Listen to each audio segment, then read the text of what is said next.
Radio Libertaire, la voix de la Fédération anarchiste, sans Dieu, sans maître, sans publicité, à Raquel, la 139e, avec ce matin un invité, Toméo Vergès, chorégraphe, qui va nous accompagner pendant toute cette émission. Pour l'artiste dans la société, quand il y est rarement d'ailleurs, je crois. Enfin, la société, en tout cas, s'en bat un peu.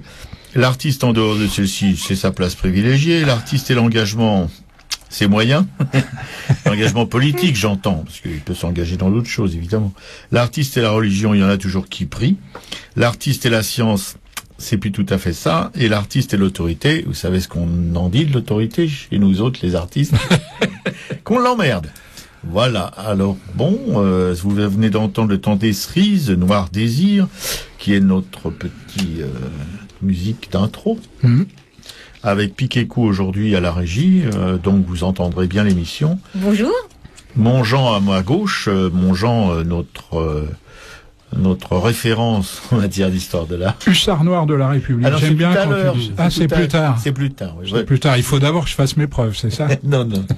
Il faut d'abord que les gens s'habituent quand on entend l'émission, à s'en imprégner. Chaque mardi sur le métier, je dois mettre mon ouvrage. Salut à tous. Et Toméo Vergès, qui va peut-être maintenant, mais pas peut-être, même sûrement, qui va un peu se présenter afin que vous puissiez avoir une idée un peu plus précise de qui il est, qu'est-ce qu'il fait, où va-t-il. Bonjour, qui suis-je? Je ne sais pas vraiment, je dois dire. Qu'est-ce que je fais, peut-être, mais oui. Qui suis-je, je sais. Qu'est-ce que je fais? Je fais beaucoup de choses, mais entre ces choses, je suis surtout chorégraphe. J'ai une compagnie de danse. Voilà. Oui, voilà, c'est un peu court quand même. Tu pourras développer. Je peux dire beaucoup de choses, mais je ne vais pas expliquer ma vie en toutes les choses que je fais, mais bon. Si, on essaiera de le savoir à mesure que l'émission va s'avancer. Enfin, en tout cas, t'es là parce que il y a un spectacle que tu vas présenter au public quand? On le présente vendredi et samedi. À l'atelier de Paris, Caroline Carlson, Théâtre des Chaudrons, à la Cartoucherie de Vincennes. Oui, c'est un lieu connu, on n'aura pas besoin de donner l'adresse. Voilà. On le fera quand même. Bien, bon, écoute... Anatomia Publica, comment tu dis ça? Anatomia Publica. D'accord. Bien, tu peux traduire en français. C'est facile, Anatomia Publica. Oui, tu sais. L'anatomie publique, peut-être je parle déjà du titre. Oui. L'anatomie publique, ça vient ça fait référence aux premières dissections de cadavres au XIVe et XVe siècle. C'était pas les médecins qui disséquaient les cadavres, c'était les bouchers ou les barbiers. Les médecins étaient en haut assis sur une petite trône avec un petit bâton et signalaient les organes aux étudiants de médecine qu'il y avait à l'époque. Ça a commencé comme ça. Après, ça est devenu un peu un alors, excuse-moi, tu veux dire que les bouchers ou les barbiers étaient payés par l'Académie de médecine? Payés, je ne sais pas. Mais c'est eux qui ouvraient les corps. Oui. C'est une tâche qui n'était pas pour les médecins d'entrée. Au moins au XIVe, XVe siècle. Et après, c'est devenu même un divertissement populaire parce que les gens payaient pour venir voir la dissection des cadavres. Et après, ils faisaient une sorte de fête. C'est-à-dire que c'est aussi un peu... il y a un peu avec ça la découverte de l'amphithéâtre, parce que pour voir la dissection du cadavre, on a inventé l'amphithéâtre. Et après, il y avait, avec ces divertissements et tout ça, presque les 3 actes du théâtre, on a voulu voir quelques-uns, parce qu'il y avait, les cadavres, c'était surtout les criminels qu'on allait chercher dans les cimetières. Après, il y avait la dissection des cadavres. Et après, il y avait la fête. Les 3 actes, on a voulu voir quelques-uns, les 3 actes du théâtre. Voilà. Voilà, je découvre quelque chose là. Moi aussi. J'ignorais tout à fait ça. Oui. Parce que je pensais que la dissection, justement, au 15e siècle, les artistes comme Vinci ou Michel-Ange, je sais pas si je crois que Michel-Ange aussi l'a fait, disséquaient en secret parce qu'ils pouvaient être poursuivis par l'Église. Oui, il y a eu toujours cette tabou d'ouvrir le corps, mais je crois que ça a avancé petit à petit, la science a avancé, et ils ont commencé par les criminels, aller chercher le corps des criminels pour ouvrir le corps et aller un peu ouvrir la connaissance du corps, des organes, de la circulation du sang. Et après, les artistes ont commencé à dessiner. Et il y a Vézal, la fabrique, mais aussi c'était un point de vue très artistique. Sont assez beaux les dessins qu'ils ont fait, des dissections, qui ça correspond pas vraiment à la réalité, mais ils étaient très très beaux. C'est comme ces dessins de cadavres, des organes de l'époque. D'accord. Donc les artistes servaient quand même un peu à quelque chose. Alors ça commence pour ça, mais peut-être j'ai pas dit, j'ai choisi ce thème aussi parce que je suis médecin, je suis fils de boucher déjà pour commencer, je suis médecin. Et donc c'est vraiment. D'accord. Alors c'est pour ça que le boucher il est pour quelque chose, le médecin il est pour quelque chose, et la danse, le corps il est pour quelque chose. Je suis toujours entre la viande, le corps et la chair. Toujours entre ces trois éléments. C'est pour ça que ce thème Anatomia Publica, ça parle de ça. Mais bon, on va pas disséquer un cadavre sur scène, rassurez-vous. Mais il s'agit dans cette pièce, même si le point de départ est ça, de disséquer, d'ouvrir une situation quotidienne prise dans ces cas d'un événement autobiographique. Bon, toute autobiographie c'est un peu une autofiction, mais j'ai pris un événement familial et j'ai essayé de disséquer, d'ouvrir cet événement, et j'ai choisi, peut-être je peux dire comme bistouri, la décomposition du mouvement. C'est-à-dire dans une situation, je vais par exemple, il y a un homme qui va embrasser une femme, mais que pour cet acte va durer longtemps parce qu'il s'est décomposé, et dans cette décomposition du mouvement, du geste, de cette action, on peut lire toute un sous-texte de la relation qu'il y a entre ces deux personnes. Et avec ça, je me suis un peu inspiré du cinéma de l'auteur de cinéma expérimental Martin Arnold, qui précisément prend 3 minutes de film, d'un film, et le décompose en 16 minutes.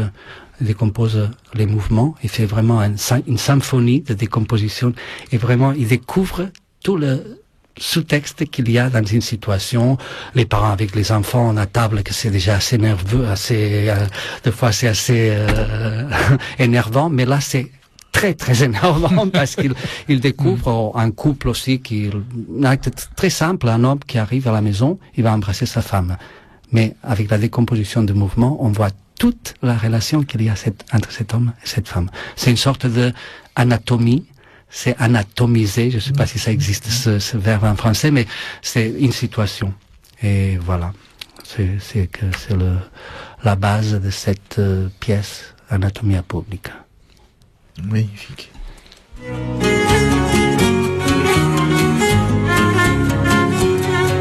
L'ombre s'évapore et déjà l'aurore de ces rayons d'or, les toits d'alentour, les lampes pâlissent, les maisons blanchissent, les marchés s'emplissent. On a vu le jour de la Villette dans sa charrette, Suzon brouette ses fleurs sur le quai, et de Vincennes Gros-Pierre amène ses fruits que traîne un âne efflanqué. Déjà l'épicière, déjà la fruitière, déjà les caillères sont abattus du lit. L'ouvrier travaille, l'écrivain rémaille, le fainéant baille et le savant lit. J'entends Javotte portant sa haute criée, carottes, panais et choux-fleurs, perçant et grêle, son cri se mêle à la voix frêle du noir ramoneur.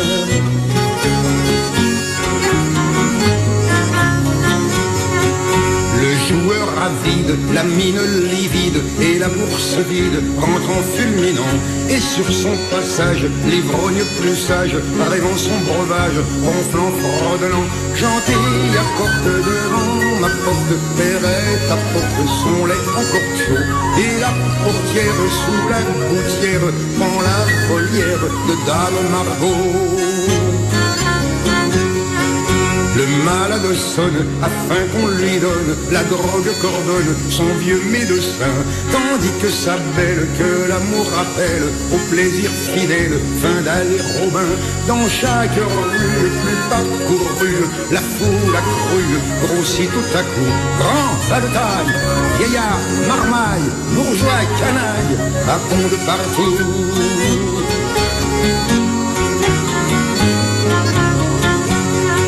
Ah, quelle cohue, ma tête est perdue, moulue et fendue, où donc me cacher? Jamais mon oreille n'eut frayeur pareille, tout Paris s'éveille, allons nous coucher.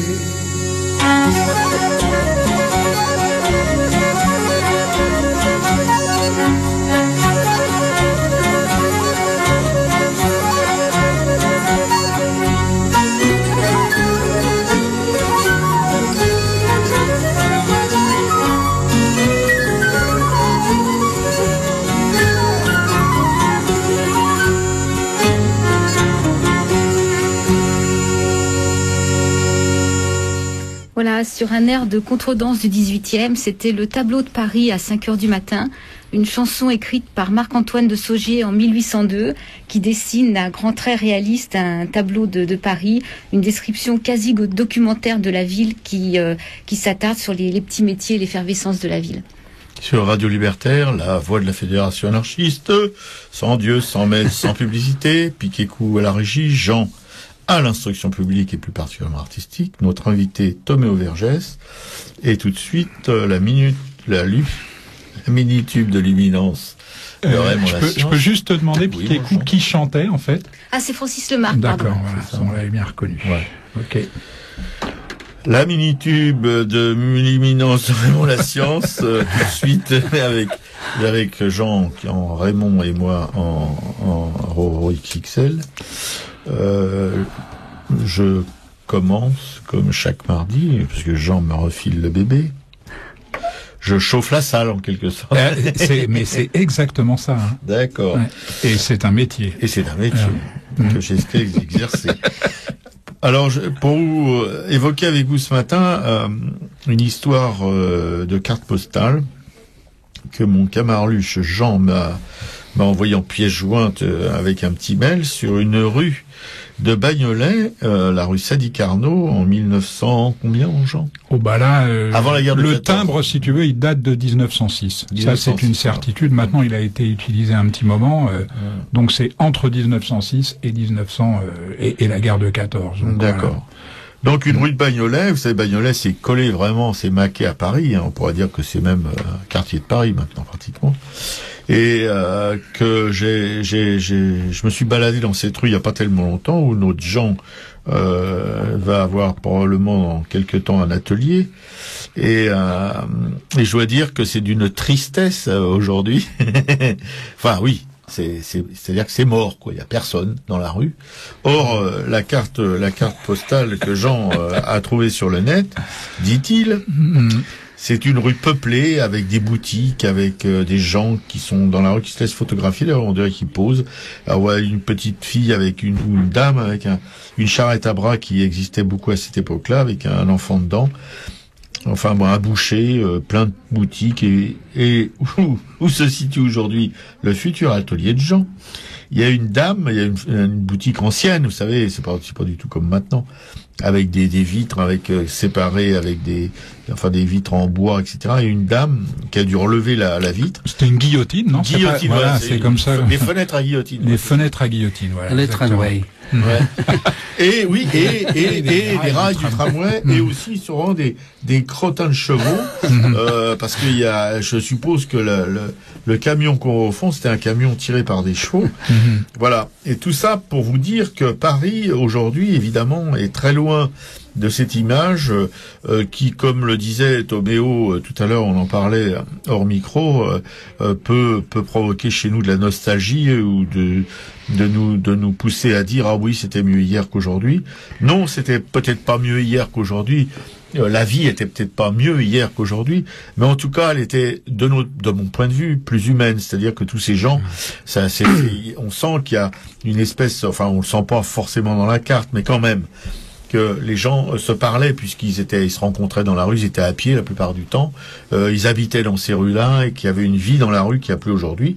Et pourquoi on en est venu à cette histoire-là? Moi, je disais à mon Jean, c'est le dieu fric qui a tué qui a tué toute l'humanité. Enfin, il y a toujours eu un dieu fric, mais disons qu'il a pris une place dans notre vie maintenant qui semble beaucoup plus importante, surtout avec les moyens de communication comme la télévision, qui montre tous les jours, qui nous montre tous les jours le spectacle d'une vie complètement artificielle où les paillettes, le clinquant, le fric, la réussite sont mis en exergue. On a bien vu le président fantoche de cette république bidon.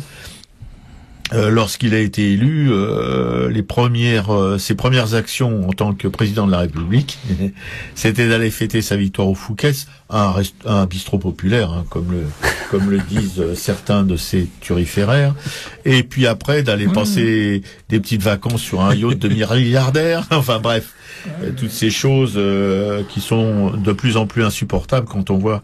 Il va le payer quand même, hein, oui, par son renvoi en mai. Oui, enfin bon, mais celui qui le remplacera, ça sera pas beaucoup mieux à mon avis. Donc voilà, et j'ai voulu savoir ce qu'il y avait, comment la population avait bougé. On sait bien qu'avant, dans cette rue là, il y avait une vie, il y avait des petits commerçants, il y avait ça faisait vivre toute une partie de la population. Je sais, très modestement, des fois misérablement, mais en tout cas, il n'était pas il n'était pas soumis à cette humiliation de devoir demander des aides en permanence, etc., et qui d'ailleurs sont tout à fait misérables par rapport à leurs conditions de vie, qui l'améliorent certainement pas, mais qui leur font regretter encore plus d'être misérables. Et alors j'ai voulu regarder la population de Paris ouvrière en 2006. Les dernières statistiques, c'est 7,9% de la population de Paris. En 1999, c'était 9%. En 1975, c'était 22,2%. Et en 1954, c'était 30,6%. Vous voyez, en l'espace de 50 ans, la population ouvrière de Paris a perdu 23% de ses effectifs, quoi. Ce qui fait, et pourquoi je parle de la population ouvrière, mais on pourrait parler aussi de la population des employés, parce que les conditions de vie des ouvriers et des employés n'étaient pas tellement différentes, même si le costume changeait, même s'il y en avait qu'on appelait des cols blancs et les autres on les appelait c'était les cols bleus. Voilà. Moi, j'ai travaillé dans une entreprise, une des seules où j'en ai pas travaillé dans beaucoup. Et puis, je suis resté que 2 ans. Mais dans cette entreprise, c'était dans les années, fin des années 60. Il y avait un grand escalier à l'entrée de l'entreprise. Et à gauche montaient les blouses blanches et à droite montaient les cols bleus. Ils se mélangeaient pas. Voilà, c'était, bon, enfin bon. Pour tout ça, pour expliquer que la population de Paris, évidemment, les rues de Paris sont beaucoup moins vivantes qu'avant, même s'il reste des îlots de résistance, où là, c'est franchement la misère, mais bon, où il y a encore un peu de vie. Parce que on a, semble-t-il, et là on pourra pas nous dire qu'on a que le truc du complot encore le remettre sur la table, mais je crois qu'il y a quand même une volonté politique d'éloigner tous ces gens-là de Paris, parce que déjà c'est plus difficile quand on fait grève ou quand il y a une manif de venir de 50 bandes de Paris pour faire chier le monde à Paris. Tout ça, on a l'impression que c'est intentionnel, et en tout cas c'est réussi, puisque maintenant Paris, de mon point de vue, est une ville morte, et que ça sera très difficile de la faire revivre avec le prix du foncier aujourd'hui. Voilà. Ouais. Et je suis d'accord avec Toméo, je suis d'accord avec Jean. C'était intéressant ce que Toméo disait, il fallait éviter la nostalgie. Ça, c'est vraiment le piège absolu. Bon. Mais on veut éviter la nostalgie, mais on peut pas s'empêcher de ressentir la déshumanisation, en tout cas. Moi, je crois pas que Paris, c'est une ville morte. Vraiment. Je crois que Paris devient une ville musée. Oui. Un musée, c'est un peu mort aussi. Tout à fait. Ouais. Mais je veux dire avec cette une esthétique, une vision pour le tourisme et pour une certaine classe sociale comme ça. Mais c'est pas. Il faut voir qu'est-ce que c'est une ville morte. Oui, mais cette notion de ville avec un cadre. Voilà, c'est ça. Tout à fait. Pour un musée. Absolument. Que vraiment, les musées, il y a beaucoup qui sont morts. Ça, je suis d'accord. Mais c'est pour faire une petite parenthèse. Et alors donc moi j'ai retrouvé juste en face de mon futur atelier. Je commence à piaffer, mais ça va se faire. Juste en face de mon futur atelier, il y a donc une boucherie. J'ai retrouvé des photos de la boucherie elle-même. Et ça faisait vivre 6 ou 7 personnes à l'époque. Et dans cette portion, c'est pas pour abonder dans ton sens, bien sûr. Tu sais bien comme je suis. Oui. Et dans cette portion de la rue Sadi-Carnot, qui est quand même assez courte, il y a aujourd'hui 4 agences immobilières. Voilà. Ah, ça c'est intéressant de Voilà. Donc, si tu veux, les ateliers d'artistes, c'est un moindre mal. Il y a pire toujours, et le pire, c'est vraiment les agences immobilières. Absolument. Parce que là, ton histoire du foncier, je crois que quand ils viennent là, c'est qu'il y a de l'argent à faire, je veux dire, avec le foncier, voilà. Bien sûr. Allez, une petite revue de presse. Soyez patient, a demandé Nicolas Sarkozy aux parlementaires de sa majorité, réunis autour de lui à l'Élysée. Pour les uns, je me suiciderai en annonçant des mesures comme la hausse de la TVA. Eh bien, je suis le suicidé le plus en forme de France, leur a lancé ironiquement le chef de l'État. Et effectivement, soyez patients, le 17 juin, vous serez tous en vacances. On l'espère. Vous allez voir ce que vous allez voir. C'est toujours le fier à bras, le matin mort de rire. Tu te rappelles, ça fait longtemps qu'on lui a pas donné des noms d'oiseaux. Mais enfin voilà, vous allez voir ce que vous allez voir, a-t-il ajouté. J'ai déjà gagné une présidentielle. J'ai de l'expérience. Si vous croyez qu'on gagne sans mettre ses tripes sur la table, sans prendre de décision, là, suivez mon regard, c'est que vous connaissez moins bien la France que d'autres, leur a-t-il dit aussi. Tu la sens, Robert, ma grosse élection? Oui.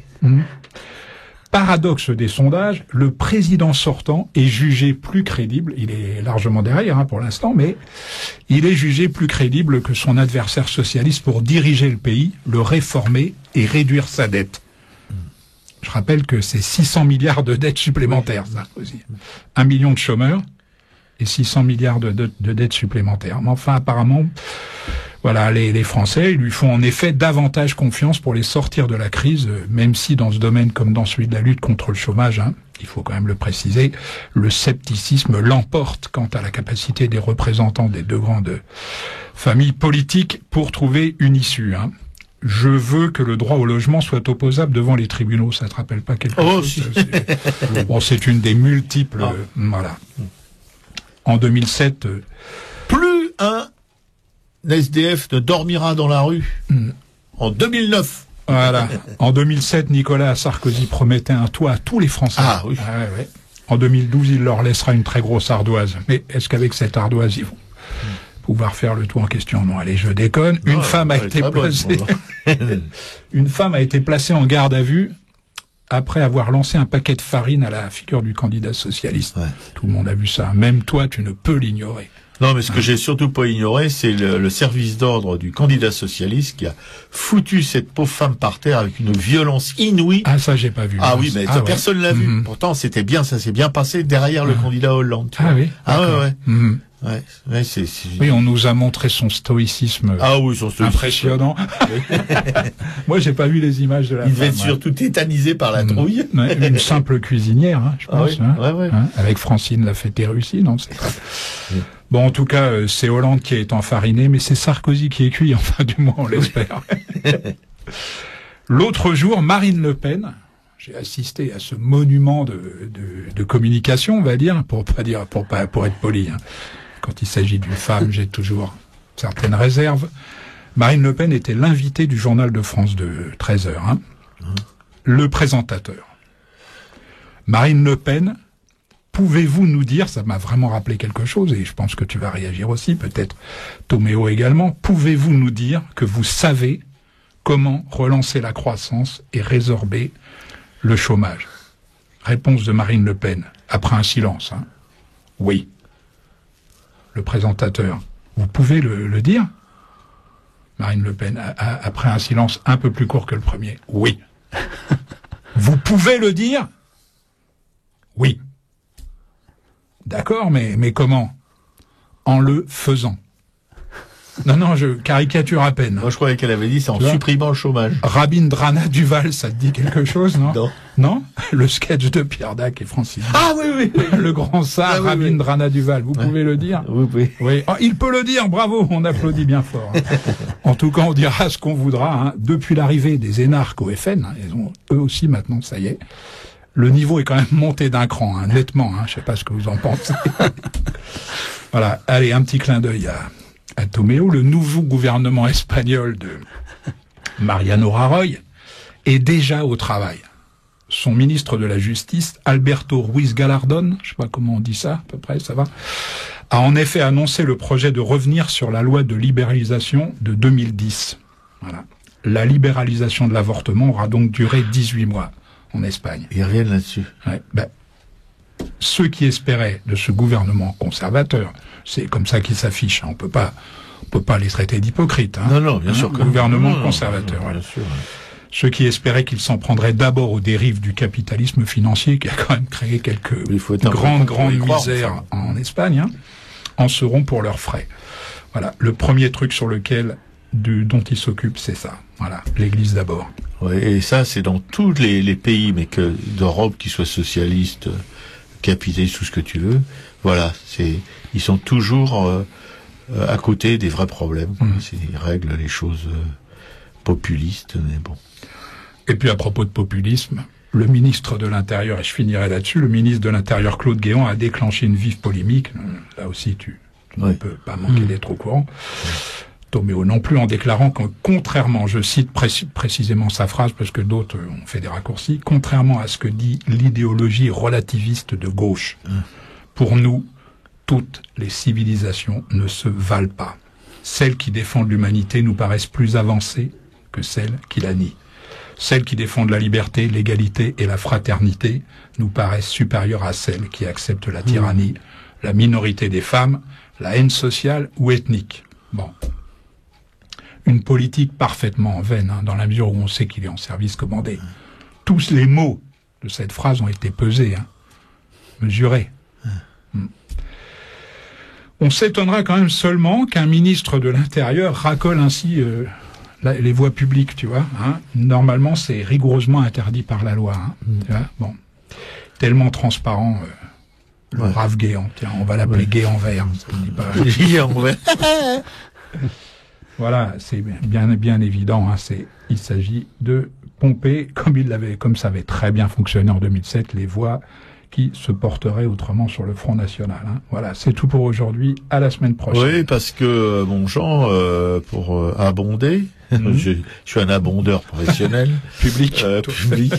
Il semblerait que si Marine Le Pen ne pouvait pas avoir ses voix, ça rééquilibrerait les chances. Sarkozy 33-33. Selon un sondage, mais d'autres sont parus ou oui, tout à fait. Qui révèlent que ça bien sûr pas forcément. Et d'autre part, Guéant, il flotte complètement du point de vue de la signification d'une civilisation. Je croyais qu'on pouvait parler de civilisation occidentale, de civilisation, je sais pas moi, tu vois, à l'échelle d'un continent, mais pas à l'échelle d'un pays ou d'un quartier, quoi. Tu vois. Et là, il me semble qu'il y a une confusion, quoi.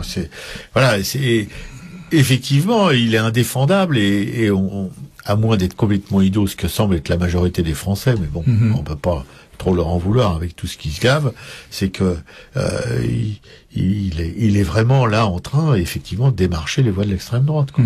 Voilà. Bon. Ouais, et puis Guéant, c'est un petit peu à l'homme ce que Morano est à la femme, on va dire, tu vois, c'est-à-dire c'est pas encore une civilisation, c'est juste le début peut-être ou la fin. Oui. On saura ça plus tard. Et Toméo, qu'est-ce que t'en dis? Qu'est-ce que j'en dis de tout ça? Ouais. Ah, qu'il y aura toujours des cons. Un raccourci. Voilà. Intéressant. Oui. Et vraiment, mais je me dis aussi que c'est très difficile parce que même s'il y a quelqu'un qui dit, mesdames et messieurs, ici, il faut se lever les manches, il faut changer les choses parce qu'il y aura toujours quelqu'un à côté qui dira, ne le croyez pas, votez-moi, tout va aller bien encore. Voilà. Alors, c'est à nous aussi, hein. Oui, tout à fait, bien sûr. Bon, je crois qu'il vaut mieux qu'on compte que sur nous, oui, ça c'est ouais, sûr. tout à fait. Mais on n'en est pas encore là.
C'était Juliette qui interprétait Petit Métier. Sur Radio Libertaire, la voix de la Fédération anarchiste qui prenait un peu d'avance, excusez-la. Elle a toujours peur d'être en retard. Sans Dieu, sans maître, sans pub, à Raquel la 139e, Piquet-Cou qui assure la technique et le choix des musiques, avec Toméo pour le choix des musiques. Mais celle-ci, celle que vous venez d'entendre, c'était le choix de Piquet-Cou, avec Jean, notre hussard nord de la République, qui va entrer en scène avec un texte sur Schopenhauer. De Schopenhauer, enfin un extrait, parce que j'ai cherché, de Schopenhauer. J'ai cherché un texte qui puisse un petit peu parler à Toméo. Ouais. Et puis bon, c'est pas la première fois. Le monde comme volonté et comme représentation, c'est pas la première fois qu'on en parle. Hein. Ça doit être la troisième ou quatrième. Quatrième fois. On a même fait les suppléments, parce qu'il a travaillé ça jusqu'à. Il est mort dessus. Hein. Schopenhauer, un peu comme Molière, il est mort sur ses suppléments au monde comme volonté et comme représentation. Alors, il est bon d'abord de rappeler que ce sont les artistes, hein, Zola et Kandinsky en tête, qui ont le plus contribué à diffuser la pensée, hein, de Schopenhauer, bien avant que les philosophes eux-mêmes ne daignent s'y intéresser. Hein. Et ils se sont quand même bien rattrapés depuis. Et pour cause, hein, Platon, dans la République, dans sa République, dépeint l'artiste comme une sorte de truqueur, attaché à tromper son monde en se jouant des apparences, des illusions ou des reflets. Et ce malentendu, hein, originel entre art et philosophie, va longtemps perdurer. Avec Schopenhauer, la contemplation esthétique permet au contraire de s'affranchir des apparences, et c'est à l'artiste qu'il revient de révéler le monde tel qu'il est, le spectateur commun étant aveuglé par sa manie de voir les choses sous l'angle exclusif de ses besoins. L'art est un mode à part entière de dévoilement du réel, et l'artiste, celui qui nous prête ses yeux pour regarder le monde sous l'apparence. Toute œuvre d'art tend à nous montrer la vie et les choses telles qu'elles sont dans leur réalité, mais telles aussi que chacun ne peut les saisir immédiatement à travers le voile des accidents objectifs et subjectifs. C'est ce voile que l'art déchire. Les œuvres de la poésie, de la sculpture et des arts plastiques en général contiennent, chacun le sait, des trésors de profonde sagesse. C'est qu'en elles, justement, parle la sagesse de la même nature des choses, dont elles ne font que traduire les arrêts sous une forme plus précise et plus pure. Mais aussi faut-il sans doute que tout lecteur d'un poème ou tout spectateur qui contemple une œuvre d'art contribue par ses propres ressources à mettre au jour cette sagesse. Il ne peut donc jamais la saisir que dans la mesure de ses capacités et de son instruction. Ce concours du spectateur, nécessaire à la jouissance esthétique, repose en partie sur ce fait que toute œuvre d'art a besoin, pour agir, de l'intermédiaire de l'imagination, qu'elle doit par suite stimuler, sans jamais la négliger, ni la laisser inactive. C'est une condition de l'impression esthétique, et par là une loi fondamentale de tous les arts. Il en résulte que l'œuvre d'art ne doit pas tout livrer directement au sens, mais juste ce qu'il faut pour mettre l'imagination en bonne voie. L'imagination doit toujours avoir quelque chose à ajouter. C'est elle qui doit avoir le dernier mot. Voltaire l'a dit très justement. Le secret d'être ennuyeux, c'est de tout dire.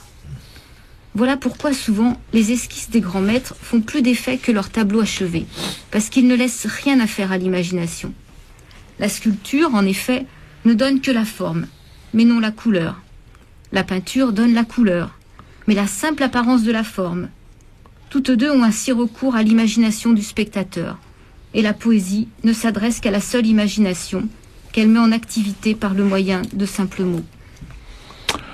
Voilà, alors Le Monde comme volonté, merci Piquet-Cou. Le Monde comme volonté, comme représentation a été édité par tout un tas d'éditeurs. Hein. Je pense que l'édition la moins chère, c'est celle des presses universitaires de France. Voilà, je vous la donne, ça doit faire moins de 5 €, hein, ou aux alentours de 5 €. Vous pouvez donc commander ce livre auprès de la librairie Publico, 145 rue Amelot, dans le 11e arrondissement de Paris, métro Robert. Aubercamp, fille du Calvaire, République. Téléphone de Publico 01 48 05 34 08 et site internet après les W librairie-publico.com. Et alors j'ai lu une interview là qui a une résonance particulière avec ce texte, une interview de Juliette Binoche dans le Nouvel Observateur, où elle dit quelques mots à propos de l'exposition Rodin, la saisie du modèle, hein, dont on a déjà parlé dans cette émission. J'aime les croquis, donc là c'est Juliette qui parle, hein. J'aime les croquis, les esquisses, parce qu'ils sont exécutés sur l'instant. Il n'y a pas de ressassement possible, pas d'attachement, le dessin traduit une impression essentielle que rien ne vient entacher. Voilà, j'ai trouvé ça joli. Et puis, un peu plus loin d'ailleurs, elle dit des choses aussi, elle parle de ces couples, toujours à propos de Rodin, hein, qui s'étreignent, qui se sont étreints. Non, je trouve que ça regroupe des choses que tu disais tout à l'heure. Enfin, que j'ai senti comme ça. Elle parle de ces couples qui se sont étreints et qui ne s'étreignent plus, mais qui n'arrivent pas à se quitter. Voilà, dans les dessins ou dans les sculptures de Rodin. Quand Schopenhauer dit « il en résulte que l'œuvre d'art », parce que ça peut se prendre au sens très large, hein, ne doit pas tout livrer directement au sens, mais juste ce qu'il faut pour mettre l'imagination en bonne voie. L'imagination doit toujours avoir quelque chose à ajouter, c'est elle qui doit avoir le dernier mot. Cette Ça te parle directement ou pas du tout? À moitié. À moitié. C'est-à-dire que je suis tout à fait d'accord, et c'est ça comme on travaille nous avec notre équipe. C'est-à-dire que comme l'œuvre qu'on présente doit être toujours un essai ouverte. C'est-à-dire que doit donner une part très importante au spectateur. Mais peut-être que c'est pas, ça dépend qu'est-ce qu'on comprend pour imagination. Moi, je dirais plutôt, et je reviens à concret, parce que l'imagination, c'est encore la tête. Je reviens toujours au ce que le spectateur peut ressentir selon son vécu. Ça me paraît beaucoup plus important et beaucoup plus concret, parce que l'imaginaire, il y a quelque chose aussi du rêve. Et moi, je suis tout d'accord qu'il faut rêver, mais si on fait que rêver, ça va pas du tout. Et c'est aussi cette importance encore là qui est donnée à la tête. Pour moi, il y a une tête, bien sûr, qui est importante, qui a son rôle à jouer, mais il y a un corps qui est très important et qui peut être une clé très importante. Il y a un émotionnel. Et c'est cet équilibre entre les trois choses que me paraît très important de mettre le point là-dessus, parce que pas seulement en France, mais surtout en France, c'est un peu l'empire de la raison, pour ne pas dire des fois la dictature de la raison. Et c'est très important, je disais ça, mais il y a d'autres choses qui sont aussi fondamentales encore. Sentir. Qu'est-ce que sentir? On travaille beaucoup avec les écoles, même l'université, même les écoles d'art. On dit qu'est-ce que sentir? Les gens ne savent pas qu'est-ce que sentir. Sentir, ce n'est pas penser. Sentir n'a rien à voir avec la pensée. Sentir, il me semble, c'est toujours, il n'y a rien à croire de ce que je dis. Il y a toujours, je dis, à expérimenter, chacun pour soi. Il n'y a pas une vérité. On peut expérimenter une chose, vous pouvez ressentir une chose, vous pouvez ressentir une autre chose, mais ce qui est important, c'est que l'expérience de ressentir. Et ressentir, c'est quelque chose de concret. C'est que ça passe peut-être par le corps. Parce que c'est comme je disais toujours, comme en entendant le texte de Schopenhauer, on peut philosopher des heures et des heures. Mais qu'est-ce qui reste de concret pour chacun de nous, c'est qui est important. Et c'est très bien à philosopher, c'est comme ça, mais il y a à ramener toujours à quelque chose de... Je disais dans le texte, on peut parler de la fraise, si chacun a goûté la fraise, et après on en parle. Mais si on parle de la fraise, et on n'a pas goûté la fraise, on peut parler des heures et philosophie sur la fraise, et on ne va pas arriver, qu'est-ce que c'est cette fraise? Parce que, mais si je l'ai goûtée, je l'ai savourée, après je peux dire je la trouve qu'elle est bonne, elle est sucrée, comme ça, peut-être tu diras le contraire, mais c'est ma vérité, chacun sa vérité, et c'est ce respect parce qu'on a fait l'expérience. Et c'est à partir, et des fois on fait l'expérience et quelqu'un me dit j'ai rien ressenti. Et c'est pas négatif, j'ai rien ressenti si tout le reste ont ressenti quelque chose, c'est une question pour moi, pourquoi je ne ressens rien? Qu'est-ce que ressentir? Et c'est aussi ça que je trouve que je donne pas plus de valeur, mais je mets à sa place en contreposition avec l'imagination.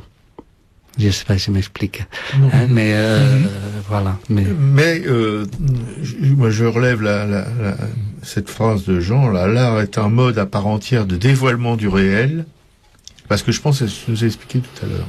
Et l'artiste, celui qui nous prête ses yeux pour regarder le monde sous l'apparence. Et ce que tu nous expliquais tout à l'heure pour ta pièce que tu qualifies un peu d'autobiographique, et cette décomposition du mouvement, ça nous fait découvrir ce qu'il y a sous l'apparence, c'est-à-dire sous une banalité, en quelque sorte, d'un couple qui se retrouve. Ça, comme ça, c'est une image assez banale, mais toi, tu nous fais découvrir quand même ce qui se cache sous l'apparence, justement en décomposant, comme tu le fais, le mouvement, tu vois. Donc, ton métier d'artiste aussi consiste à nous dévoiler ce qu'il y a sous les apparences, quoi. Tu vois, ça fait pas forcément appel à l'imagination, comme tu le dis non plus. C'est toi qui est ton imagination qui nous fait découvrir qu'il y a quelque chose sous les apparences. Tout à fait, non, ça je suis complètement d'accord et qu'on essaye de, comme on dit toujours, cette phrase de montrer l'invisible. Voilà, c'est ça. Ça c'est Merleau-Ponty. Voilà. Ouais. Est-ce que Merleau-Ponty a écrit un gros volume sur la sensation? Non, sur la sensation. Oui, pas sur un gros volume, parce que on peut aussi philosopher sur qu'est-ce que sentir, la sensation, les sens. Mais après, je dis encore, pour moi, c'est dans tous les ateliers, toute la base de travail de la compagnie, c'est quelque chose de concret. Ça c'est du bois, c'est direct. La table est en bois et je dois pas penser si c'est en bois ou non, c'est direct. Bien sûr, il y a la connexion des neurones qui vont au cerveau, mais la sensation c'est quelque chose de direct. Sensible, on parlait du sensible. Qu'est-ce que sensible? Devenir sensible à quoi? On nous demande de sensibiliser, de faire des sensibilisations aux écoles, au public, comme ça, mais sensibiliser à quoi? Est-ce que ce n'est pas précisément qu'on a un corps et que, sauf quand on est malade, on le sent pas. Alors, et pourtant, ce corps, il me semble qu'il a une fonction très très importante qui est oubliée dans cette société, ou qui est détournée, parce que notre société maintenant nous marque le corps parfait, le corps qui ne va jamais mourir, et que là encore là, on pourrait parler de beaucoup de choses, et ça va très loin, mais qu'on va toujours mourir un jour. Et c'est pas triste, forcément, c'est une loi. Les animaux, les plantes aussi meurent. Alors, mais l'accepter et et notre société va au contraire de ça. On va jamais mourir. Le botox, les crèmes, tout ça. Et je crois que c'est là que je suis assez pessimiste, que je voudrais me tromper, mais il y a quelque chose à revendiquer. Et pour moi, ça, comme tu disais, l'artiste et la politique, pour moi, ça c'est du politique. Tout à fait. Peut-être c'est pas la politique, notre politique, mais c'est la politique de l'individu. Cette chose qu'on parlait, de que chacun pour soi, de qu'est-ce qu'on peut faire déjà pour nous-mêmes et autour de nous, et après on peut aller. Et encore là, je dis avec toutes les distances, parce que comme je dis, les deux bâtons, il y a le bâton à deux bouts, il y a la société et l'individu, et il faut travailler dans les deux, mais l'individu y est pour quelque chose. Et c'est pas seulement la faute de la société. Non. La société commence par les individus, et c'est à chacun de nous de se mettre en action. Oui. Mais c'est nous qui constituons la société, mais on nous la confisque, cette société. Je veux dire, voilà, on n'est pas, en fait, on n'est pas du tout maître de. C'est vrai, moi je suis tout à fait d'accord avec ton, je sais pas ce qu'on pense Jean ou Piquet-Cou, mais je suis tout à fait d'accord avec ton discours, qu'on peut rapprocher, si tu veux, justement de l'absence enfin ton discours qui est complètement absent du discours politique, c'est-à-dire que eux nous disent, comme Guéant en voyant cette femme, tu vois, il a pas compris que c'était quelque chose de concret, il était toujours dans l'intellectualisation de la misère, quoi, tu vois. Voilà, c'est ça. Voilà. Moi je suis d'accord avec toi et même en art aussi, je suis absolument en phase avec ce que tu dis. Je pense que oui, c'est avant de, enfin c'est ce qui est un peu dramatique, je crois, en ce moment. Tu vas me dire c'est de la nostalgie, non, mais dans la démarche contemporaine des artistes, de la plupart en tout cas, ils parlent de choses qu'ils connaissent pas souvent, tu vois, mais ils font une installation, ils font machin, mais c'est du domaine du mental qu'ils essayent d'appliquer à la vie réelle, et ça fonctionne pas. Après, c'est vrai que j'essaye, mais c'est très facile aussi parler. Une chose c'est les mots et l'autre c'est les actions. Tout à fait. C'est-à-dire que je parle et je me mets en cause aussi. Je dis jamais pareil que j'ai dit. Il faut rien croire de ce que j'ai dit. Il faut expérimenter.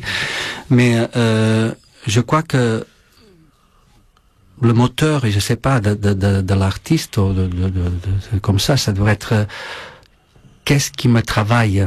Quel est le moteur? Quel est le cri? Que ça peut être avec mon petit monde, avec la société, comme individu, comme différents domaines, mais de partir de cette moteur de qu'est-ce qui me travaille et qu'est-ce que c'est ce cri, pour essayer de le poser, de le transposer sur scène, sur un plateau, ou dans la rue par des performances, ou etc., et que ça puisse aussi questionner les gens. Parce que c'est un peu le rôle de l'artiste, et aussi, si on parlait de montrer l'invisible, mais c'est aussi un peu de secouer. Sinon, il y a la télévision qui fait des choses très bien pour eux, avec les moyens qu'il a, le cinéma même, qui a des choses encore de moyens comme ça, mais nous, on n'est pas dans ces domaines du divertissement. Je suis pas en contre divertissement. J'aime bien la comédie musicale, le cabaret, j'aime bien, mais il y a un temps pour tout. Et il y a un temps pour aussi questionner les gens. Et je pense que, comme on sort d'une pièce avec quelqu'un qui m'a dit, je me pose la question, après ce que j'ai vu, je me pose une question. C'est super. Le pire, c'est les gens qui sortent avec l'indifférence. Ça, c'est mort. Mais même les gens qui disent, j'ai pas aimé, oh, j'ai comme ça m'a énervé. Pour moi, c'est positif. Encore là, le j'ai aimé ou j'ai pas aimé, c'est nullissime, c'est le bouchon dans la bouteille. Mais qu'est-ce qu'il y a derrière le j'ai aimé, pourquoi j'ai aimé? J'ai pas aimé, pourquoi j'ai pas aimé? Des fois, je sors d'un spectacle, je dis, ça m'a énervé. Comme ça, j'arrive chez moi, je dis, pourquoi ça m'a énervé? Ah, ça m'a touché un côté que j'aime pas qu'on me touche ce côté. Et je trouve ça positif. Positif. Mais on est dans cet aussi cliché de, alors, tu as vu le spectacle? Oui, j'ai bien aimé. Mais ça, c'est fini. C'est fini. Pourquoi? Et c'est ça que je trouve qui manque un peu et que ça devrait être plus. Ces groupes de gens qui vont au théâtre, au cinéma, ou voir une exposition, et après, on se réunit, on en parle. Pourquoi? Qu'est-ce que tu as ressenti de ça? Parce que, bien sûr, il y a le ressenti, et après on peut analyser, bien sûr, avec la tête à sa fonction. Mais d'entrée, je me dis toujours, quand tu vas voir quelque chose, même une exposition, même un tableau, qu'est-ce que je ressens là, dans la poitrine? Après, je peux analyser comment ça a été fait, est-ce que c'est une peinture à l'huile, comment il a travaillé, après je peux analyser. Mais la première porte d'entrée, il me semble que c'est qu'est-ce que je ressens? Parce que si la tête, si l'intellect se met en avant, je intellectualise et je perds le sensible. Il me semble que c'est très important. D'accord, mais comment est-ce qu'on peut ne pas intellectualiser quand on n'est que spectateur? Mais comment tu arrives, toi, à faire cette ouverture? Parce que il me semble que le domaine du sensible, l'essence, c'est un atout que ça nous correspond à chaque être humain. Mais malheureusement, à partir de l'enfance, qu'on apprend encore le tout petit, les jeux de sensibilité, les goûts, les saveurs, le toucher comme ça se perd. Ça se perd. Après, il n'y a plus le domaine du sensible, c'est un chaînon manquant dans l'école. Mais vraiment, il me semble très important on nous apprend tout par cœur, des choses qu'on doit intellectualiser. La bataille de Trafalgar, c'était à quelle année, mais est-ce que c'est ça le fondamental? C'est bien de savoir, mais est-ce qu'il n'y a pas une autre chose dans notre domaine, ce domaine du sensible, de pouvoir regarder, je me dis toujours, quel luxe pouvoir regarder aujourd'hui une fourmi qui traverse un chemin. Parce que personne s'arrête à regarder une fourmi qui traverse un chemin. Il y a tout un monde. Quand j'étais enfant, il me dit, jeune, pas enfant, mais ça m'avait toujours touché cette phrase. Il y a d'autres mondes, mais sont dans celui-ci. Je comprenais pas, je disais, ça, il faut la fumette, comme ça, et je me suis rendu compte que c'est pas nécessaire, tous les artifices, c'est le monde des sens. Si on prend le temps, je fais un stage maintenant qui s'appelle prendre son temps ou perdre son temps. Et pour la même chose, ça dépend de nous. Comment on se place devant. On peut être devant un mur, et il y a tout un monde devant un mur.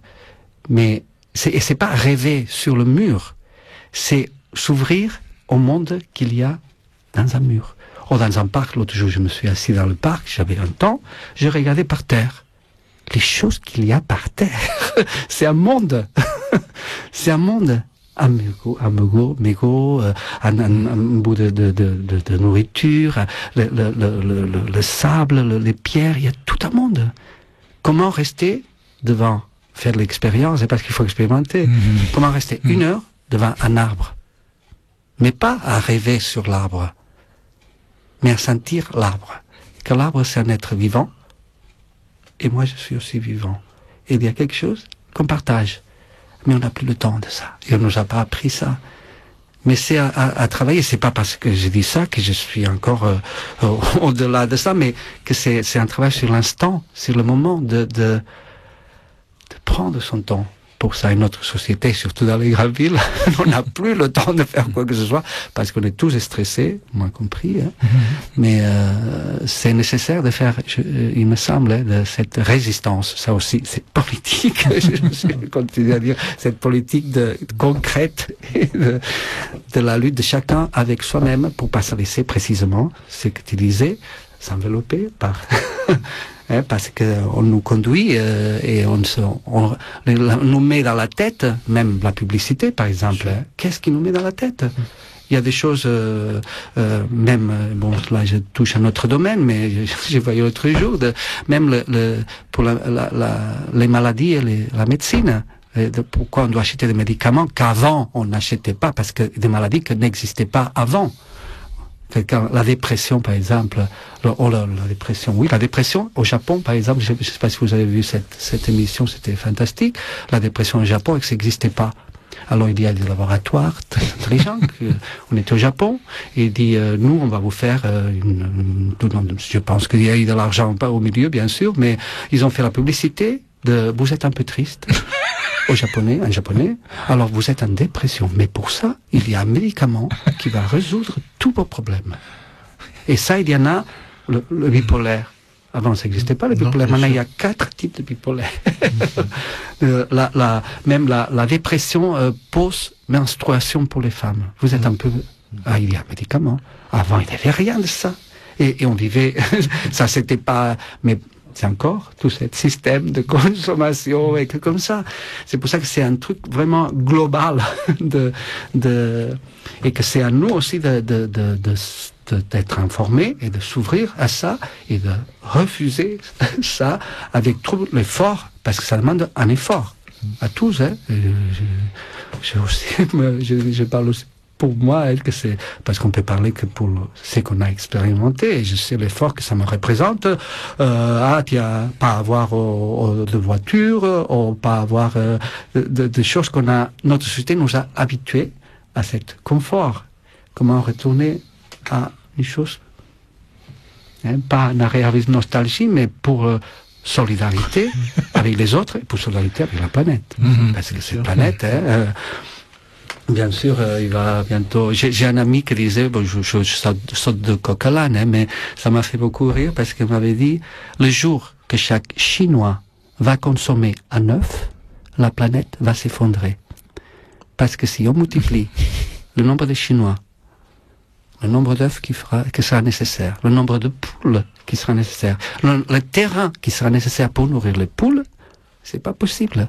Et en même temps, c'est très normal que les Chinois qui nous regardent, ils veulent notre mode de vie, parce que comme ça, alors, et on peut pas les dire, nous qu'on vient du retour à l'avant, que c'est qu'on fonctionne pas du tout, ça fonctionne pas du tout, on va les dire, non, faites pas ça, parce que ça fonctionne pas du tout. Alors, qu'est-ce que c'est cette friction là? Mais on vit, j'ai l'impression que on est en train de vivre vraiment un changement d'époque et de passionnante, mais en même temps qu'il faut pas s'endormir parce que ça peut basculer sur un truc que ça va pas du tout, ou encore on peut changer quelque chose, je crois encore, mais encore même si des fois je dis mal, mais il faut...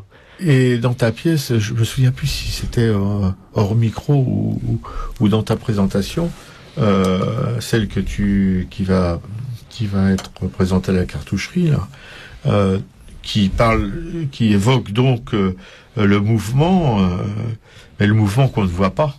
Le mouvement décomposé, c'est bien ça. Et ben ça, je pense que ça permet aux gens, si tu veux, je crois qu'un travail comme ça, en dehors du spectacle, ou des gens qui vont aimer ou ne pas aimer, qui sauront pas l'expliquer ou qui sauront l'expliquer, c'est quand même donner aux spectateurs peut-être l'envie de savoir ce qu'il y a sous les apparences aussi. Et donc d'avoir un esprit critique, de pas accepter les choses telles qu'elles les voient. Et donc c'est vraiment un travail pédagogique et politique. Tout à fait, hein, parce qu'on doit aussi, comme je vois, des gens, on nous parle de l'art contemporain, et des gens qui comprennent pas, et c'est normal qu'ils comprennent pas, parce que on veut, je sais pas comment dire, c'est pour ça que j'ai dit, c'est important à tout le monde, même nous, on fait beaucoup de stages et de sensibilisation, et je dis toujours, ce qui est important, il faut pas vous laisser porter par le mouton, le bé. Ah, ça c'est très bien, on doit le voir, on applaudit, on n'a rien compris, mais on applaudit. Merde, excuse-moi, mais non. Si tu as rien compris, j'ai rien compris, pourquoi j'ai pas rien compris? Parce que je ne sais pas, mais il faut l'exprimer, il faut pas se laisser, il faut l'exprimer, il faut avoir la sincérité, entre guillemets, de dire, j'ai rien compris, je ne comprends pas pourquoi. Ça que soit non plus ça aussi, c'est pas de la danse ou c'est pas du théâtre, ça c'est encore cette séparation des arts. Aujourd'hui pour moi ça n'a pas de sens. Ce qui est important c'est comment je me place devant une œuvre. Soit le théâtre, je viens ouvert et qu'est-ce que je reçois encore là au début comme ça et après qu'est-ce que je n'ai pensé comme ça? Mais j'ai rien senti encore là. C'est une question. Si les gens avec lesquels j'ai assisté à cette représentation, ils ont tous ressenti des choses. Pourquoi j'ai rien ressenti? C'est une question importante. Pour moi, c'est positif. Mais bien sûr, à chacun. C'est pas simple de résister en même temps. Hein. Parce que regarde une pièce de Beckett, par exemple. Dire qu'on s'est emmerdé devant une pièce de Beckett, il faut une sacrée autonomie. C'est vrai? Oui, je suis allée voir Oh les beaux jours à la Hôtel de la Madeleine. D'accord, avec Catherine Fro. Ouais, super spectacle. Bon, t'as tout compris? Bien, Toméo, il est midi. Est-ce que tu pourrais, avant qu'on se dise au revoir, est-ce que tu pourrais nous rappeler quelle pièce tu vas présenter à la cartoucherie, les dates, même le prix d'entrée, tiens, ce sera intéressant. Le 10 et le 11, c'est-à-dire vendredi, samedi prochain, au Théâtre du Chaudron, atelier Caroline Carlson de Paris, atelier de Paris Caroline Carlson, et c'est à 20h30, et le prix des taxes, que je peux avoir des taxes, c'est à 10 €. Ah, c'est raisonnable pour une pièce de théâtre. Surtout, encore là, hein, les jeunes, comme ils se payent 25-40 pour un concert rock, là aussi, il y a un problème. Bien sûr. Et en même temps, il peut pas être gratuit. Parce que gratuit, ce qui est gratuit, ça ne vaut rien. Bien sûr. Hélas. Rien du tout. Hélas, on est comme ça, hein, l'humanité, c'est dommage. Mais on fait un stage gratuit, bon, le lendemain, je suis en retard, comme ça me coûte rien. C'est pour ça que je disais, ça revient, ça commence pour chacun de nous. Quelle est ma responsabilité? Donc, quand je m'engage à une chose, alors, on commence par ça, et après, on peut, il me semble que c'est le début. Et ceux qui voudraient en savoir un petit peu plus sur ta compagnie, vous avez un site internet, quelque chose que tu peux donner à l'antenne? Il y a un site internet qui s'appelle c'est www.tomeoverges mandrake avec K et E final.com. Le magicien. Oui, c'était mon héros préféré. Alors, c'est le nom de l'association. Toméo Vergès, donc T-O-M-E-O. V-E-R-G-E-S, tout ça c'est attaché? Oui, tout ça, tout et c'est attaché. Mandrake derrière aussi attaché? Et Mandrake tout attaché. Bon. Je regarde parce que toujours c'est cette histoire de... Voilà, .com, tout attaché. Toméo Vergès, Mandrake. Toméo Vergès, Mandrake.com. Parfait. Une adresse magique, hein. Oui, magique, tout à fait. Non, mais j'espère que... Moi, j'étais plutôt le fantôme. Ouais. Connu le fantôme? Ouais, aussi. J'espère que ceux qui nous... Un gros bourrin bourré de plein de muscles, beaucoup moins intelligent. Hein. Je suis plus cérébral aujourd'hui, on va dire. Bon. J'étais assez physique à l'époque. C'est toujours physique, mon Jean, je te rassure. Mais écoutez, j'espère que vous avez bien ressenti ce que nous ici dans le studio on a ressenti en écoutant Toméo.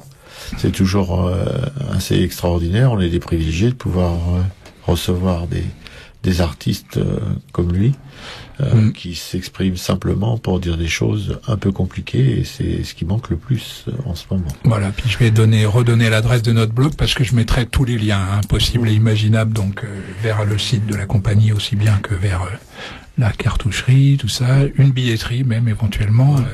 Donc c'est http://arracaille. N'oubliez pas le T, hein. Ouais. Hein, entre art et Racaille, voilà. Et c'est des choses simples. C'est Ouais. pas compliqué. C'est beaucoup, on imagine compliqué, mais c'est beaucoup plus simple. Oui, bien sûr.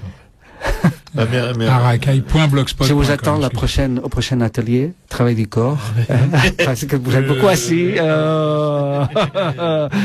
Justement, je voulais te demander, juste avant que tu t'en ailles, je voulais te demander, quand je me couche dans l'herbe, dans les Pyrénées, tu vois, il peut m'arriver, par exemple, mais là c'est, honnêtement, mais enfin tu dois le savoir, c'est très très cérébral, disons, comme plaisir, je renverse la tête comme ça, je regarde passer les nuages. Oui, mais même pas dans l'herbe, hein, même là, Je rêve, comme ça. oui, je suis assez facilement dans les nuages. Je rêve sur les nuages eux-mêmes, tu vois. Je les regarde s'interconnecter, se modifier et tout ça. Bon, le corps là, il est pas là, honnêtement. Il monte au bout d'une heure, tu vois. Je sens l'humidité qui commence à monter dans les articulations. Voilà. Et alors là, je me lève dès que le corps en fait se signale. Je me lève et je change de. Voilà, quelle est l'urgence. Il faut que tu te lèves. Comment je peux me soigner? Soigner, non, mais se connecter avec. Qu'est-ce que ça veut dire? Bien, bah écoute, merci Toméo, on espère Merci te à revoir vous. un jour. Pourquoi Ok. pas, quand tu as une nouvelle pièce, tu nous fais signe et puis tu viens. Merci. Merci à vous. Merci beaucoup. Merci.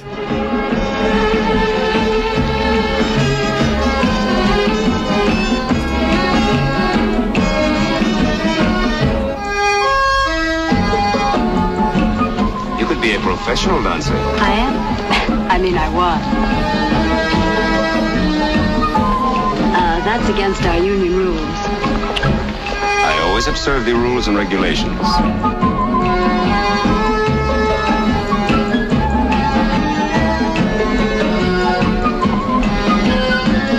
How is it that I have never seen you? I didn't dance here. Oh, where? America. This is not America. I'm in New York. Your young man. Is he too a He's dancer? not my young man. You know, the expression on his face says that he wishes he were.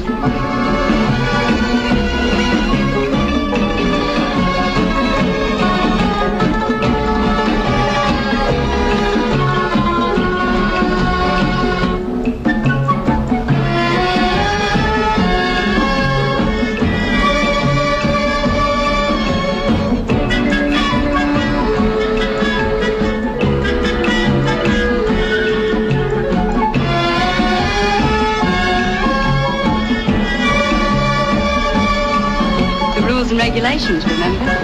The rules are very changeable, my lady. They change the West. C'était un extrait de Gilda, un morceau choisi par Toméo. Sur Radio Libertaire, la voix de la Fédération anarchiste, toujours vivante, pour encore quelques temps.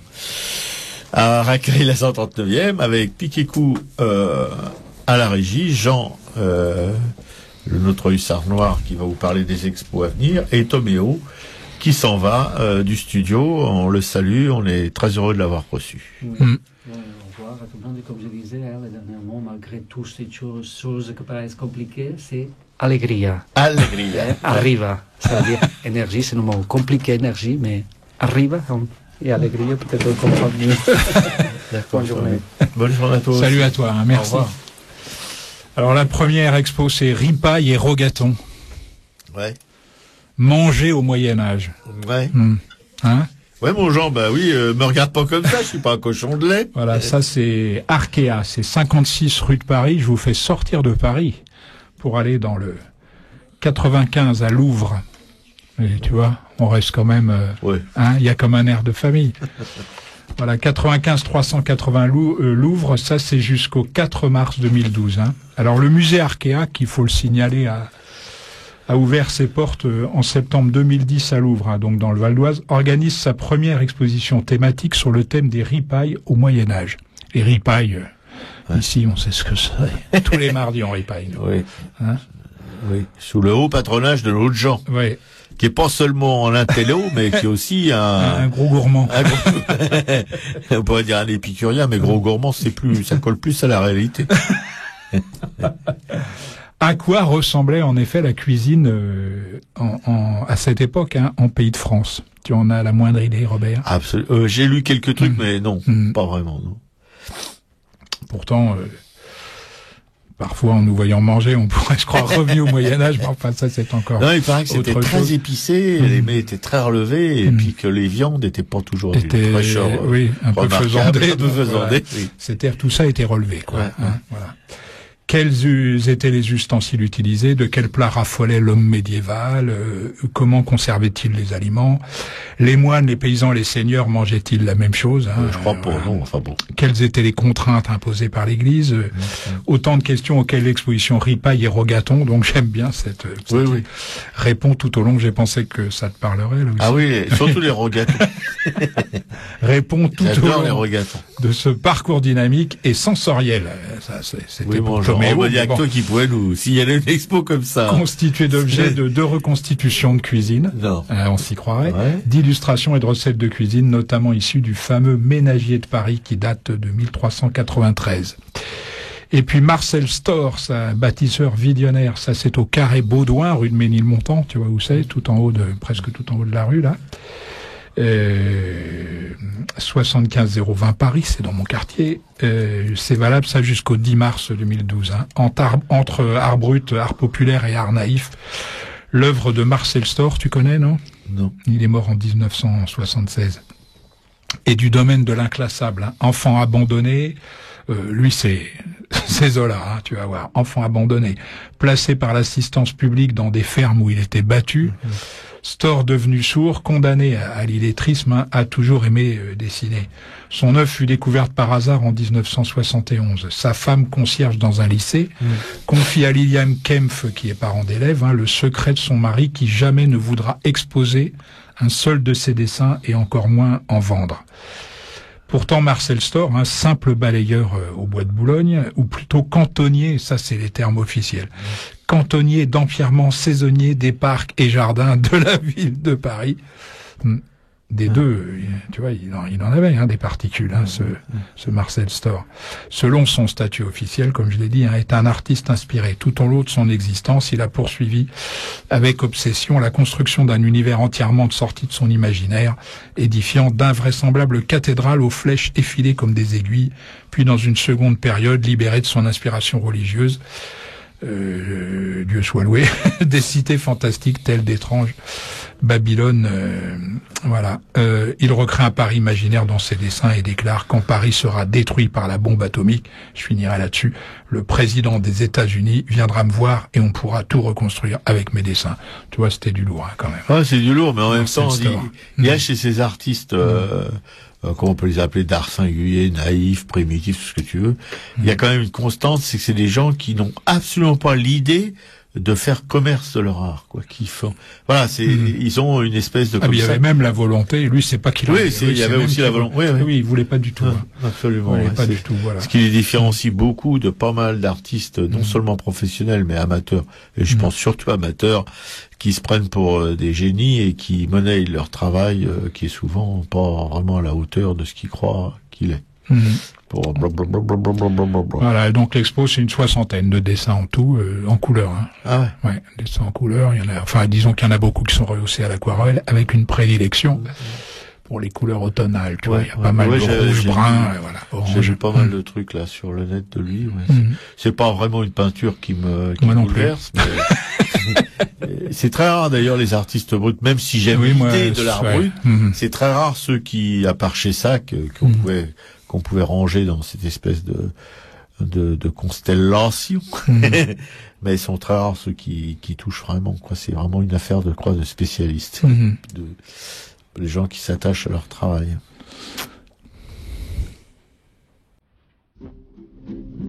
Bien,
C'était Georges Brassens, ce bonhomme.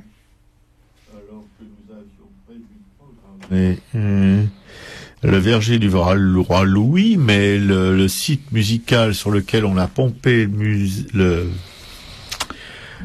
jardin, le verger du roi Louis, manque de peau, il s'est gouré, il a fait bonhomme à la place. Mais ça va très bien avec Marcel Storr. Ouais, ça va très bien avec Marcel Storr, tout à fait.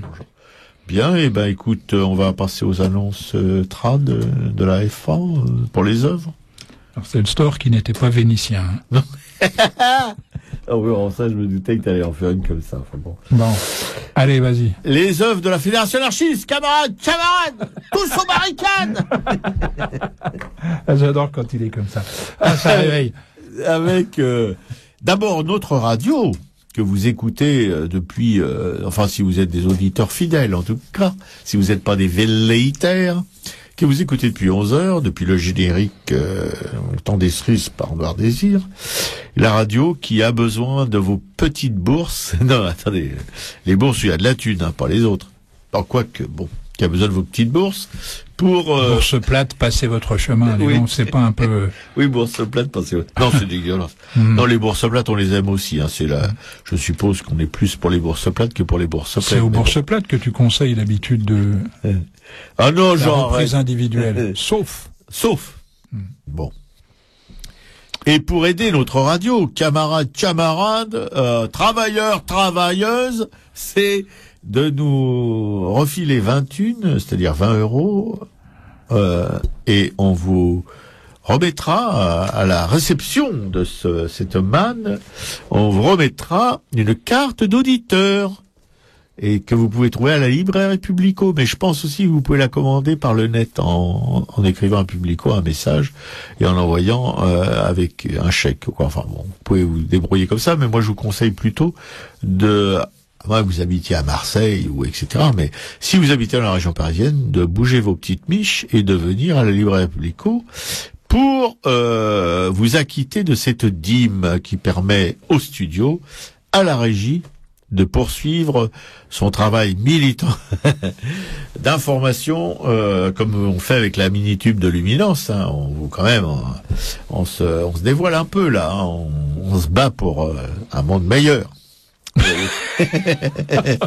Mais aussi avec les textes que nous prépare notre hussard noir sur l'art, qui ont pour but de vous ouvrir un peu l'esprit, de vous sortir des talk shows et des machins qui diffusés par la télévision. Et puis deuxième œuvre de la Fédération anarchiste, c'est la librairie Publico, justement, dont je viens d'évoquer le rôle de fermier du roi, c'est-à-dire c'est eux qui ramassent la gabelle. Et la librairie Publico, elle fait pas que ça. D'ailleurs, elle fait pas que ce travail de banquier ou de trésorier. Elle aussi vous vend des livres. Parce que c'est une librairie militante, donc des livres sur l'anarchie, etc., etc. Et puis aussi des livres de littérature générale. Vous voyez la différence. Mais pas que, hein, il y a aussi des livres libertaires. Oui, moi je viens de le dire, Jean. Alors c'est redondant. Hein. Bon, alors quand même, je vais pas en faire contrarier mon Jean parce que c'est lui mon mentor. Donc aussi des livres libertaires, c'est-à-dire c'est le pendant de l'anarchie. On est anarchiste ou libertaire, mais les livres ils peuvent être anarchistes ou libertaires. C'est vrai qu'il y a une petite différence. Hein. et puis aussi une presse militante, une presse underground. Moi j'aime bien ça. Je pense toujours à Robert Crumb quand il dit ça c'est sûr. ou Skelton, ouais. Shelton. Ouais. Ça, oui, les Dog Patch City là, les fermiers là avec les splendides blondes extraordinaires. Bon, enfin bon. Et les Freak Brothers aussi. Ouais. Connu les Freak Brothers. Oui, voilà. Non, bon, Jean, arrête. S'il te plaît, je fais un travail militant là. Tu vas pas me perturber pendant tout mon speech. Bon. Donc vous avez compris que la librairie Publico, c'était une librairie libertaire. C'est d'ailleurs là où bat le cœur de l'anarchie parisienne. On fait des envieux d'ailleurs, je pense. Enfin, mais bon, il peut pas y avoir des librairies Publico dans toute la France. On est une petite organisation. Et cette librairie Publico est en danger comme toutes les librairies d'ailleurs. Alors il faut pas se poser des questions. Pourquoi les librairies Publico? C'est oui, elle est comme toutes les librairies généralistes, elle est en danger, comme tous les petits éditeurs sont en danger. Et donc il faut, c'est pas parce qu'elle est militante qu'elle est en danger. Elle est encore plus en danger puisqu'elle est militante, ça c'est sûr. Mais elle est en danger d'abord parce que c'est une librairie et que les gens de moins en moins semble-t-il, en tout cas moi je suis pas persuadé, mais que les gens lisent moins, mais ils ont aussi des offres un peu partout, faciles sur internet, on tape 3 machins et puis on peut commander des livres qui sont livrés, etc., etc. Il y a une concurrence qui est très rude. Et puis il y a aussi les diffuseurs, les éditeurs qui font chier parce que comme c'est des petites structures, ils doivent certainement pour leurs bouquins vont faire ça quand ils ont le temps. Donc il y a plein de choses qui font que les librairies, d'une manière générale, sont en danger.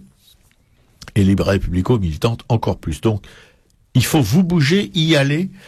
Si vous avez des cadeaux à faire, si vous avez besoin de lire, vous pouvez tout trouver à la librairie Publico ou le commander. Je sais que commander, c'est un peu plus embêtant parce que ça a un délai, il faut attendre. Mais justement, attendre, ça peut faire du bien à une époque où tout va trop vite.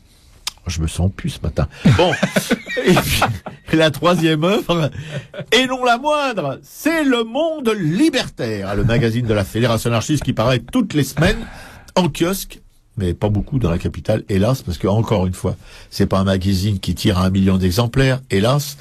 Et pour l'instant. Pour l'instant. Oui, les gens, on est toujours optimistes. Pourquoi pas demain le nouveau François, 1 million d'exemplaires. Et puis François d'ailleurs qui a sombré corps et bien, mais bon. Et puis Le Monde Libertaire, donc on trouve aussi en dépôt de presse à la librairie Publico, où vous pouvez vous y abonner, parce qu'on sait bien que pour la presse, d'une manière générale, l'abonnement, c'est une espèce de matelas de sécurité. Vous voyez ce que je veux dire? Quand on peut compter sur 1000, 2000, 3000 abonnés, on sait qu'au moins on pourra payer le journal. Parce que nous, on fait pas de bénéfices, vous l'avez bien compris. Les gens qui travaillent au Monde Libertaire sont des bénévoles. À la librairie Publico, non, parce qu'une librairie, il faut y être toute la journée, etc. Quoique les mecs qui font le ML, ils sont souvent aussi. Et ils passent parfois la nuit pour faire le bouclage. Voilà. Le Monde Libertaire, en kiosque, à la librairie. Et si vous voulez savoir dans quel kiosque, vous allez sur le net et c'est écrit tout ça. Il y a même un site du Monde Libertaire que j'ai pas en tête, hélas, parce que j'ai refilé mon Monde Libertaire à Montjean pour son compost, et donc je ne l'ai pas. Qu'à cela ne tienne. Qu'à cela ne tienne, Montjean. Trouve-moi le site du Monde Libertaire. Après les W, Monde, M-O-N-D-E, non, je déconne, monde-libertaire.fr. Tu vois, c'est pas du... Vous voyez, Montjean, mais il est toujours, il est, dans tous les compartiments du jeu, il est excellent. C'est le meilleur. On a du pot à Radio Racaille Libertaire 139, du côté du Père-Lachaise. 1658. 1658. C'est le numéro 1658, tu te rends compte? Ouais. Et il y a un très bel article sur Camus, écrit par un copain qui s'appelle Lou Marin, un copain qui est au Cirque de Marseille, je sais pas quoi, qui a vraiment un papier super de 3 pages sur Camus que je vous recommande de lire si toutefois vous achetez Le Monde Libertaire et si vous le gardez au lieu de le mettre au compost. J'ai cru comprendre qu'il avait été beaucoup apprécié, oui. En lisant les courriers de la liste. Apprécié d'une manière différente, suivant les lecteurs, voilà. Et que prochainement, pas ce vendredi-là, mais l'autre vendredi, vous savez, dans les soirées de la librairie Publico, probablement que Piquet-Cou et moi-même, nous irons un vendredi, c'est pas ça? Oui, ça sera vendredi, mais apparemment, il y a eu un coup de fil de Sylvie, ce sera peut-être après les vacances scolaires. Ah bon, d'accord. Ah, c'est Sylvie qui a appelé. Merci Sylvie de nous informer, c'est gentil, t'es vraiment une camarade efficace, compétente. On te fait des gros bisous. Voilà, bon, écoute, je crois que j'ai bouclé la boucle. Ouais. Bon, Jean, il y a quelque chose à ajouter? Non.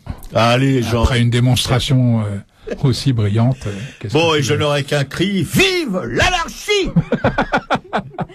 On rappelle la soirée de vendredi, justement, à Publico. Donc, ce vendredi, un film, Les Moissons de la Révolte, un film de Richard Ramon et Alexandre Stella, un film de 2006 sur la condition des paysans journaliers en Andalousie. Comment ont-ils pu s'organiser pour travailler autrement? Puis on évoque la commune de Marinaleda. D'accord, merci beaucoup Piquet-Cou. Donc on vous dit salut. Ouais, salut à tous. On est triste, mais bon. Oui, à la semaine prochaine. On a des invités à nouveau la semaine prochaine. Oui, on a des invités. Je savais pas. Ah si. Merci pour eux, ils écoutent. Non, c'est en direct. Vous nous excusez. Des fois il y a des débordements. C'est qu'à la fin d'une émission. Les carnétistes tribulants. Les carnétistes tribulants. Carnétistes tribulants. Oui, et c'est trois camarades féminines qui viendront, donc vous voyez, on pourra pas nous taxer d'être des, je sais pas quoi. Nous, la parité, on déborde. Hein. C'est plus la parité là, on est en minorité. On sera 2 contre 4. Délicieuse minorité. Il y a des minorités qui sont meilleures que d'autres. Ah oui, je suis d'accord avec toi. Toutes les minorités ne se valent pas, si j'ose dire.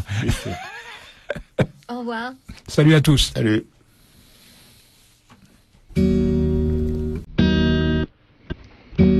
Salut.